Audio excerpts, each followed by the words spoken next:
Olá, seja muito bem-vindo ao nosso curso SpaceX Preparação. Você está no canal Física MLT e já estamos na aula de número 70. Vamos começar?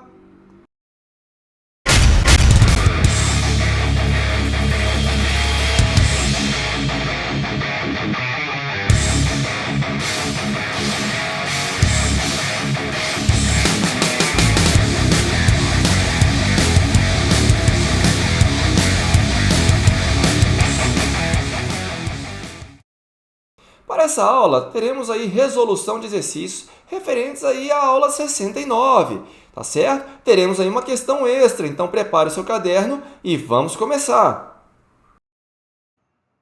Prepare o seu caderno, vamos para o nosso exercício extra.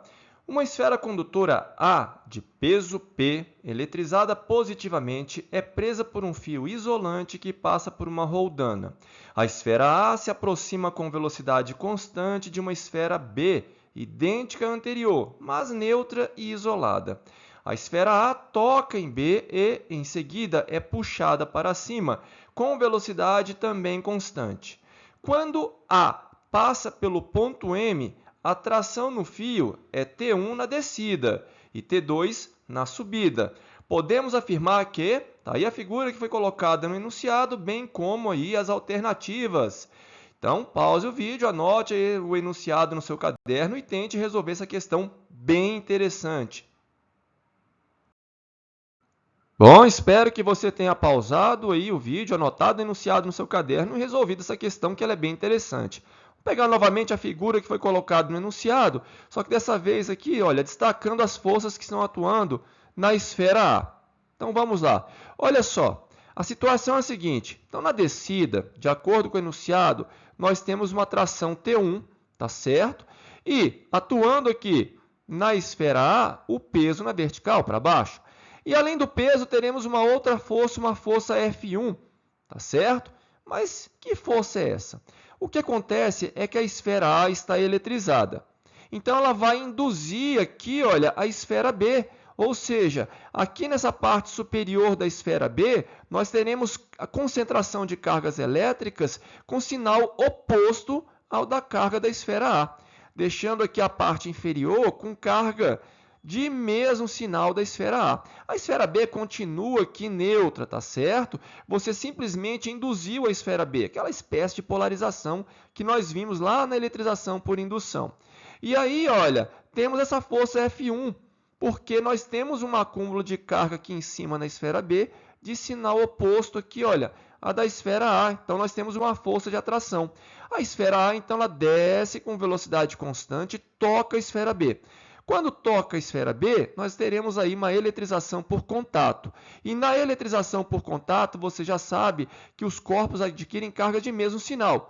Bom, no caso, o corpo A continua com o mesmo sinal, a esfera B que vai adquirir carga elétrica com o mesmo sinal da esfera A. Então, na subida, o que nós vamos ter? Agora teremos uma força de repulsão na esfera A, além da tração T1 e o peso, tá certo?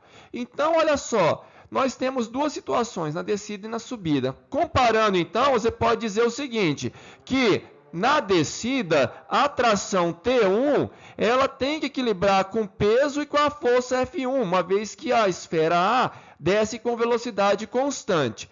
E na subida, eu já tenho T2 mais F2 equilibrando com peso, porque ela também sobe com velocidade constante. Conclusão, nós teremos aí como alternativa correta a letra C, em que T2 é menor que o peso, que por sua vez é menor que T1, tá certo? É só observar a situação aqui acima. Olha, o T1 é igual ao peso mais F1, então T1 é maior que o peso. E aqui, olha, o peso é igual a T2 mais F2, então T2 é menor que o peso, tá certo? Bom, vamos ver aqui um eletroscópio de pêndulo e ver como é que funciona isso que eu acabei de mencionar. Então vamos pegar aqui uma carga positiva e um eletroscópio de pêndulo. Bem simples, é uma esfera bem leve. Muitas vezes aqui você tem uma esfera pintada com tinta metálica, tá certo? Condutora. Ou às vezes até uma bolinha aqui, olha, de isopor envolvida com papel alumínio, tá certo? E essa bolinha aqui é sustentada por um fio isolante, ok? Bom, aproximando aí a carga positiva do eletroscópio. Fazendo isso, nós vamos induzir o eletroscópio. Ele está neutro. Então, ele vai sofrer o processo de indução. Pelo princípio de atração de cargas e sinais distintos, os elétrons vão estar acumulados aqui, olha, nessa região mais próxima da carga positiva, deixando a outra região com carga positiva. Claro é que se esse corpo aqui tivesse com carga negativa, aí você teria expulsado os elétrons lá para o outro lado, e a indução teria essa espécie de polarização invertida. Mas olha só o que acontece. O pêndulo, ou melhor dizendo, o eletroscópio, a esfera, ela se submete a duas forças. Teremos aí uma força de atração e uma força de repulsão. Duas forças atuando no eletroscópio. E aí você pode se perguntar, quem é maior, a força de atração ou a força de repulsão? Olha que interessante, apesar do eletroscópio estar neutro, tá certo? Ele não tem carga líquida nenhuma, zero, ele sofre atração pela carga positiva. Bom, deve estar lembrado aí da lei de Coulomb, não é isso? Olha, ela é inversamente proporcional ao quadrado da distância.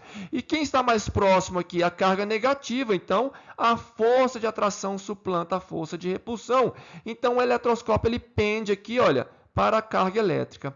Esses eletroscópios eles servem justamente para verificar se um corpo está carregado. Mas estando o eletroscópio neutro, não tem como você saber qual é o sinal da carga que você aproxima. Ele simplesmente acusa o sinal da carga. Você sempre vai ter o eletroscópio neutro sendo atraído aí por qualquer que seja a carga. Agora, se ele já estiver previamente carregado com carga elétrica conhecida, e aí se ele sofrer repulsão, aí você já sabe que você aproximou uma carga de mesmo sinal. Caso contrário, se ele está eletrizado com carga conhecida e ele sofre atração, também não posso dizer nada, porque eu não sei se esse corpo está carregado ou se ele sofreu indução. Entenderam? Daí aquela situação aqui na questão anterior, de eu ter a esfera A sendo atraída aqui pela esfera B, mesmo ela estando neutra, por conta da indução. Tá certo? Uma outra situação de eletroscópio é o chamado eletroscópio de folhas. Ele é bem simples também. Nós temos aqui uma esfera condutora, ligada aqui a uma haste também condutora, e aqui no final da haste nós temos aqui em forma aí de L, tá? Duas folhinhas aqui, olha, de papel alumínio bem leve, tudo aqui condutor. O que não é condutor é essa caixa aqui, muitas vezes é uma caixa de vidro, para isolar essa parte aqui inferior do meio externo. E aí o que acontece? Quando você aproxima a carga elétrica, também pegamos uma carga positiva, você induz o eletroscópio. Então, pelo princípio de atração de cargas e sinais distintos, os elétrons então eles vão estar acumulados aqui na parte superior do eletroscópio, bem próximo até da carga positiva, deixando as folhinhas com excesso de carga positiva. E aí o que acontece com as folhinhas? Elas se repelem, então elas se abrem, mostrando então a presença de uma carga elétrica. Também esse tipo de eletroscópio, estando ele neutro, ele acusa a presença de carga, tá certo? Mas ele não vai dizer qual é a carga elétrica que você está aproximando, tá? Exatamente pelo que eu expliquei anteriormente, essa questão da indução, tá certo? Então vamos lá, vamos voltar para o nosso material, página 30, questão de número 5. Espero que você tenha feito uma leitura bem atenciosa aí do enunciado. Então vamos lá, vamos para a solução. Ele menciona aí as esferas como sendo esferas idênticas, cada uma tendo uma carga respectiva aí de 3 coulombs e 9 coulombs, tá certo? Então, repulsão. Qual é o valor da força de repulsão? Então vamos lá. Utilizando os dados que foram colocados aí no enunciado, encontramos a força de repulsão valendo 27K sobre D ao quadrado. D aí a distância entre as esferas, ok? E aí, logo em seguida, o que acontece? Eletrização por contato. Então, lembrado o que acontece na eletrização por contato? Então, nós temos uma carga total de 12 coulombs. Então, após a eletrização, cada esfera vai ter uma carga de 6 coulombs. Tá certo? Também vamos continuar tendo repulsão. Só que agora ele aumentou a distância, de acordo com o enunciado, né? Então, nós teríamos aí uma nova força de repulsão, valendo aí K vezes 6 sobre 3D ao quadrado. Efetuando os cálculos, encontramos aí a nova força de repulsão, valendo 4K sobre D ao quadrado. Olha, se você voltar na expressão anterior da força, da antiga força de repulsão, aqui, olha, quem é o K sobre D ao quadrado? Passo 27 dividindo, e aí você substitui aqui, olha, KD ao quadrado vai ficar F sobre 27, Tá certo? Então, a alternativa correta, letra B. Uma questão muito clássica, tá? Aparece volta e meia aí nos concursos militares. Ele coloca aí duas situações. Uma primeira situação com as cargas iniciais, depois as esferas se tocam, elitização por contato, e aí aumenta a distância, diminui a distância, quer saber qual é a nova força de repulsão. Tá certo? Então é muito clássica. Fique atento aí para esses tipos de questões. Próxima questão, questão de número 6. Espero aí que você tenha feito uma leitura bem atenciosa aí do enunciado. Então vamos lá, vamos para a solução aí dessa questão. E olha que interessante, a força elétrica é uma resultante centrípeta para esse caso. Então nós vamos pegar a expressão da força centrípeta, estão lembrados? Não? Então volta lá na aula de força, lá do volume 1, as primeiras aulas. É igual a força centrípeta mv ao quadrado sobre o raio. E aí a força elétrica, lei de Coulomb, não é isso? Constante K, módulo de Q1 vezes módulo de Q2, sobre a distância entre as cargas ao quadrado, que é exatamente o raio, tá certo? Então, substituindo aí os valores que foram dados e vamos isolar a velocidade, encontramos a velocidade valendo 0,3 metros por segundo. Fique atento para o Sistema Internacional de Unidades, tá? Repare que a constante K ela está no Sistema Internacional, 9 vezes 10 a nona. As cargas também, 10 a menos 8 coulombs, tá? Massa tem que estar em quilogramas e a distância também tem que estar em metro, ok? Então, você encontra aí 0,3 metros por segundo, que vai me dar como alternativa correta, letra A. Então, olha, também muito clássico esse tipo de questão, tá? Em que a força elétrica acaba sendo algum tipo de força resultante. Nesse caso aí, calhou de ser uma resultante centrípeta, tá certo? Ainda na página 30 do nosso material, questão de número 7. Espero que você tenha feito aí uma leitura bem atenciosa do enunciado. Então vamos lá, vamos para a solução. Vamos pegar novamente aí a situação em que ele coloca as cargas nos vértices de um triângulo equilátero, tá certo? Temos aí a carga QA, QB e QC. Bom, nós temos aqui a seguinte situação. A carga QB, ela exerce uma força sobre a carga QA. Que tipo de força? Prestou atenção nos sinais das cargas? Então, QA experimenta uma força de atração. Tá certo? Então, aí eu tenho a força que a carga B exerce na carga A. Ok? Bom, a carga C também vai exercer uma força na carga A, independente da presença da carga B. E aí, que tipo de força? Atração. Então, nós temos aí a força que a carga C exerce sobre a carga A. Fique atento aí aos sinais das cargas, tá certo? Bom, e aí o que nós queremos? A força resultante sobre a carga A, não é verdade? Então, vamos calcular as forças. Primeiro aí, olha, a força que a carga B exerce sobre a carga A. Então, K vezes módulo de QA vezes módulo de QB sobre a distância entre as cargas A e B ao quadrado. Aí o lado do triângulo L, tá? Então, L ao quadrado, ok? Bom, acontece que se você prestou atenção na questão, no enunciado da questão, as alternativas estão todas colocadas em termos de QC. Olha que coisa chata, né? E aí eu vou pegar o dado do enunciado, tá? No lugar de QB, eu vou escrever qual é a relação entre QB e QC. Então, substituir já, olha, K vezes módulo de QA, módulo de QC, sobre 2L ao quadrado, ok? Agora, a força que o B exerce em C, tá? O cálculo é semelhante, K vezes módulo de QA vezes módulo de QC sobre L ao quadrado. Repare que a força que a carga C exerce na carga A é o dobro da força que a carga B exerce sobre a carga A. Repararam aí? É só observar a primeira expressão, o primeiro resultado aí, olha, e o segundo resultado, ok?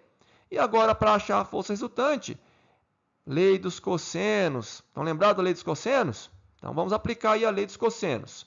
Então, a força resultante na carga A vai ser igual a raiz quadrada da força que a carga C exerce na carga A ao quadrado, mais a força que a carga B exerce sobre a carga A também ao quadrado, mais duas vezes o módulo da força que a carga B exerce sobre a carga A, vezes o módulo da força que a carga C exerce sobre a carga A, vezes o cosseno do ângulo entre esses dois vetores. Não é um triângulo equilátero? Então, 60 graus, cosseno de 60, ok?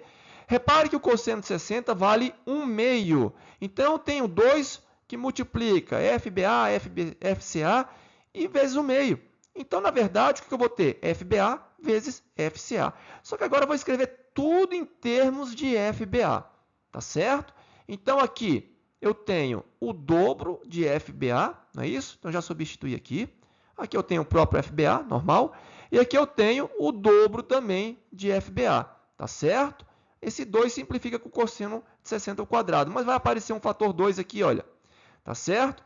Por isso que eu tenho aqui, olha, 2 vezes o FBA ao quadrado, ok? Então, eu tenho 4 mais 1, 5, mais 2, 7. 7 FBA ao quadrado. Então, eu coloco esse FBA já para fora da raiz, o que fica dentro da raiz é o 7, ok? Mas quem é o FBA? Olha ele aqui. Vamos substituir. Então, tá aí, olha. Essa é a força resultante na carga A, tá certo? Então, a alternativa correta, letra A. Olha que questão interessante. Ele me dá todos os dados do enunciado. No entanto, ele te obriga a descartar aí o fator QB. Na verdade, não é que você está descartando o fator QB, é que você tem que escrever tudo em termos da carga C. Não é? Acontece, viu? Muitas vezes essas questões literais, ele te dá um monte de constantes, te dá um monte de variáveis, mas ele quer só o finalzinho em termos de duas variáveis. Então fique atento, já facilite o seu trabalho, procure reduzir o máximo possível as expressões. Se não, já pensou você ter que ficar substituindo toda essa expressão aqui nesse quadrado? Para quê? Escreva tudo em função de uma das variáveis, tá? E aí eu escolhi em termos de FBA para facilitar aqui a minha vida, ok? Vamos agora para a página 31. Olha só, questão de número 8. Espero que você tenha feito aí uma leitura bem atenciosa do enunciado. Então vamos lá, vamos para a solução, pegando novamente a figura que foi colocada no enunciado, só que dessa vez destacando as forças que estão atuando na barra. Então vamos lá. Repare o seguinte, nós temos aqui uma força de tração que liga o fio no ponto A até a carga Q maiúscula, tá certo? E essa carga Q maiúscula está separada de uma carga Q minúscula de uma distância D, de tal forma que essa tração aí vai ser exatamente a força de interação entre a carga Q maiúscula e a carga Q minúscula. Força essa que é uma força de atração, de acordo com o enunciado, ok? Além dessa força de tração, teremos aí a força normal de contato com apoio O, tá? Normal aí, olha, na vertical para cima, ok? Bom, de acordo com o enunciado, eu não preciso considerar o peso da barra, mas na extremidade B, nós temos uma força de tração que liga o fio BC, tá certo? Né? O B é o C, tá? Bom, ele quer o quê? Ele quer essa tração BC, tá certo? Bom, estão lembrados aí, equilíbrio do corpo extenso? Não? Então vamos voltar lá nas primeiras aulas, tá? Volume 1, volte lá. Olha, quando você tem três forças atuando aqui num corpo extenso, essas forças concorrem para um ponto comum, tá certo? Mas isso vai ser irrelevante para a solução aqui da nossa questão. Basta eu estudar o torque, o momento resultante. Aí, olha, o momento resultante igual a zero, eu vou manter essa barra aqui em equilíbrio na direção horizontal, ok? Então, vou estudar esse momento resultante, ou torque, tá? Bom, estão lembrados de torque?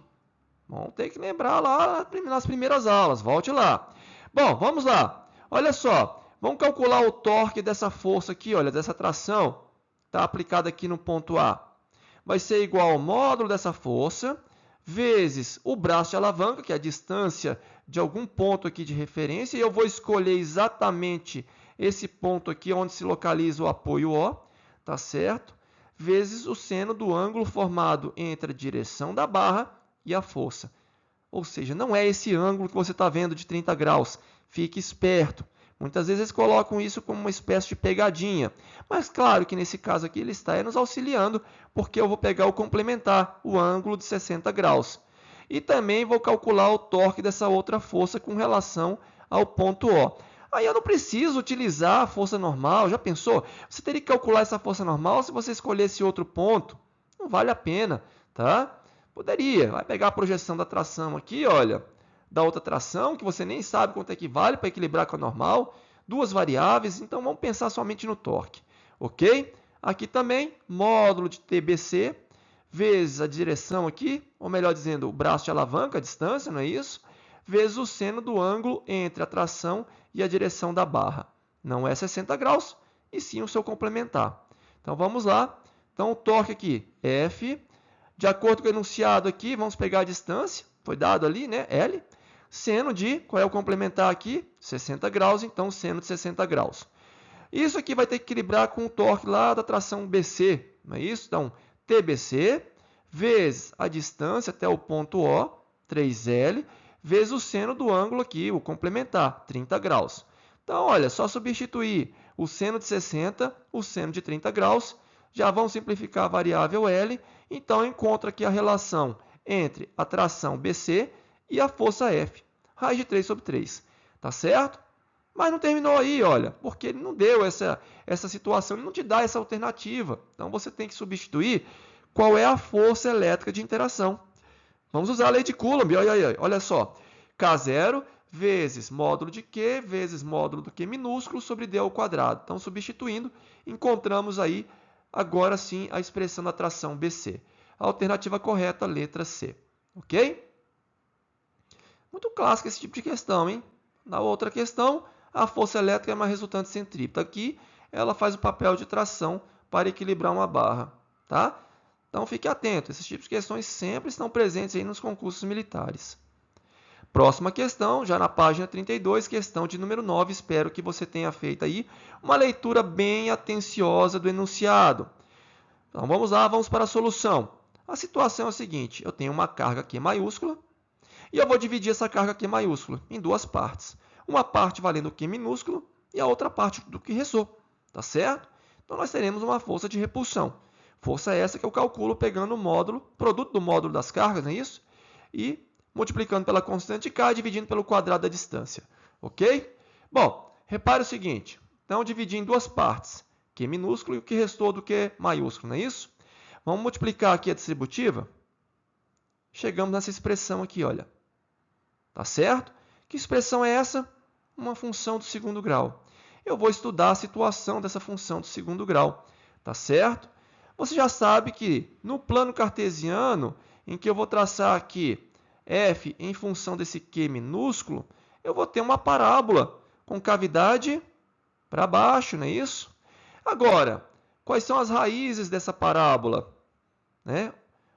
Os valores do Q minúsculo que tornam essa função nula. Bom, das duas, uma. Ou você nem divide, o Q minúsculo é zero, então você nem dividiu carga nenhuma, tá? Ou então você continua não dividindo e pegando no lugar do Q minúsculo o Q maiúsculo, então você também não dividiu. Então essas são as duas raízes, tá? Ou você não divide, o Q minúsculo é zero. Ou o Q minúsculo é o próprio Q maiúsculo, então você também não dividiu, então não tem força, tá? Essas são as raízes. E aonde você vai encontrar a força máxima? Entre as raízes. Q maiúsculo sobre 2. Aí você vai ter a força máxima. Tá certo? Então, para você obter a força de repulsão máxima, basta você dividir esse Q maiúsculo em duas partes iguais, ou seja, Q sobre 2. Tá certo? Olha que questão interessante. Você poderia até ficar batendo cabeça, caramba, como é que eu vou encontrar? Mas ele é bem simples, tá? Na verdade, é só estudar aí o comportamento de uma função de segundo grau. É até uma questão clássica, poderia se dizer. Mas eu não vejo ela sendo cobrada com muita frequência nos últimos concursos militares. Mas é aquela história, né? Vai que, tá certo? Bom, terminamos por aqui. Eu sempre coloco a situação de que você deva resolver essas questões novamente, sem observar aí a solução. Restando dúvida, você volta aqui no vídeo e observe como é que foi feita a solução. Tá certo? É sempre importante você ter essa estratégia de estudo, ok? Não é inscrito no canal? Se inscreva no canal, ative o sininho. Gostou do vídeo? Está gostando das aulas? Compartilhe com os colegas, vai, ajuda o canal a crescer. Dá o seu joinha. Te vejo aí na próxima aula. Até lá!